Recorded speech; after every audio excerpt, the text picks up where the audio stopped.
The art of war begins by emphasizing the importance of war. Waging war is a matter of life and death for the country, the path to survival or extinction, and it must not be neglected. This means that war is a matter of life and death for the nation, and it must be taken seriously. Since war concerns the very survival of a nation, it is of utmost importance. For something so critical, shouldn't we first calculate whether we can win if war breaks out? What is the probability of winning? And how can we assess whether we can win? What aspects should we consider? Therefore, the art of war proceeds to discuss the 5 factors and 7 considerations. 5 factors. These are analyzed from the 5 perspectives of Tao, heaven, earth, general, and law. Tao means whether the war is just and in alignment with the will of the people. Heaven represents the weather and timing. If the weather is unfavorable, like freezing temperatures in winter or continuous rain, or if the timing is wrong, it can affect the outcome of the war. Earth refers to the terrain and distance. Is the terrain advantageous, such as easy to defend or difficult to attack? General refers to the leadership. Is the general wise? Does the army trust and respect him? Is he concerned about his soldiers? Is he brave? And is he strict in enforcing discipline? Law refers to the military system. Are the laws and orders being executed smoothly, and do the soldiers comply with them? 7 considerations. These compare the following 7 aspects. 1. Who has the just cause? Is the war just, and do the people support it? 2. Who has the capable general? Does the general have the ability? 3. Who holds the advantage in timing and geography? Is the military in a favorable position, both in terms of timing and geography? 4.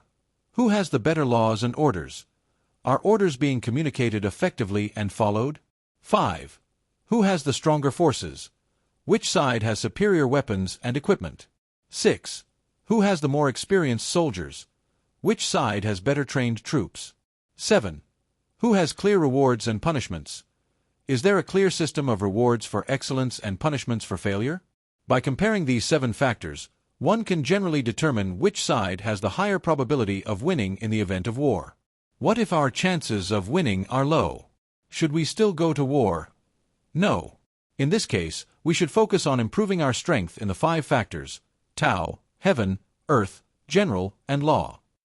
Once our strength is improved, we can then reconsider the question of war.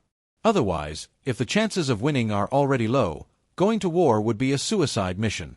Earlier, we talked about using the 5 factors and 7 considerations to compare the strengths of both sides. But how do we gather information about the enemy? To understand the enemy's situation, there is a prerequisite. The art of war mentions the concept of foreknowledge, knowing in advance. How can we gain foreknowledge?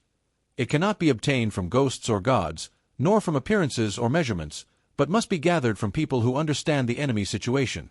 In other words, to understand the enemy's information accurately, one cannot rely on superstition, surface phenomena, or past experience. It must come from individuals who know the enemy's situation. And who are these individuals? They are spies. The art of war categorizes spies into 5 types: local spies, inside spies, double agents, dead spies, and living spies. Local spies refer to ordinary civilians from the enemy's territory. Inside spies refer to enemy officials or soldiers. Double agents are spies sent by the enemy to infiltrate our side. Dead spies refer to spies who deliberately spread false information to the enemy and are subsequently executed by them. Living spies are those who return safely after gathering intelligence. Thus, in the early stages, we use spies to gather information about the enemy. Based on this information, we compare the strengths of both sides and determine the likelihood of our victory to decide whether to go to war. Even during the war, spies will continue to be used to gather intelligence, updating our knowledge of the enemy's movements until the war ends or indefinitely. If, after using the 5 factors and 7 considerations, we determine that our chances of victory are high and decide to go to war, we must consider the next question. Even if our chances of winning are high, is victory guaranteed? It seems that this is not necessarily the case. Can we increase our chances of victory to nearly 100%? The answer is, yes, we can.